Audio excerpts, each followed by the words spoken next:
News Maharashtra K9 आवाज जनतेचा। देहुगाव मधील संत तुकाराम सोसायटी लगतचा बेकायदेशीर चालू असलेला लोखंडी कारखाना बंद करण्याचे आदेश महाराष्ट्र प्रदूषण नियंत्रण मंडळाने दिलेत। महावितरण कार्यालयाला आणि नगरपंचायत श्री क्षेत्र देहुगाव यांना बेकायदेशीर कारखान्याची लाईट तसेच पाणी कनेक्शन बंद करण्याचे आदेश दिलेत।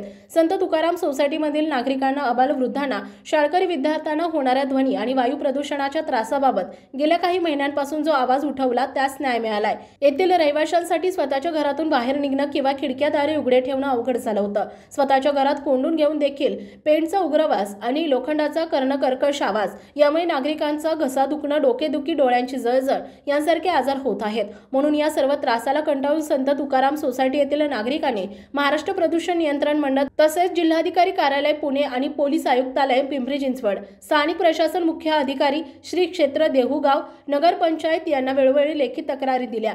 त्या पाठपुराव्याला अखेर यश आले। दिनांक 14 मार्च 2024 रोजी महाराष्ट्र प्रदूषण नियंत्रण मंडळाचे अधिकारी रवींद्र आंधळे सर यांनी कश्यप इंडस्ट्रीज हा बेकायदा विनापरवाना चालू असलेला लोखंडी कारखाना बंद करावा, त्या कारखान्याचे वीज कनेक्शन तसेच पाणी कनेक्शन कापावा असे आदेश महावितरण कार्यालय आणि श्री क्षेत्र देहुगाव नगरपंचायत यांना दिलेले आहेत। या आदेशामुळे सोसायटीतील रहिवाशांना मोठ्या प्रमाणात दिलासा मिळेल आणि नागरिकांची प्रदूषणाच्या होणाऱ्या त्रासापासून मुक्तता होईल। जनतेच्या आवाजाला वाचा फोडल्याबद्दल संत तुकाराम सोसायटी देहुगाव मधील सर्व नागरिकांच्या वतीने न्यूज महाराष्ट्र K9 चे खूप खूप आभार आणि धन्यवाद। न्यूज महाराष्ट्र K9 साठी प्रतिनिधी रोहित ताटे, देहुगाव। महाराष्ट्रातील महत्त्वाच्या आणि ताज्या बातम्या पाहण्यासाठी आमच्या न्यूज महाराष्ट्र K9 चॅनलला YouTube वर सबस्क्राइब करा आणि बेल आयकॉन प्रेस करा।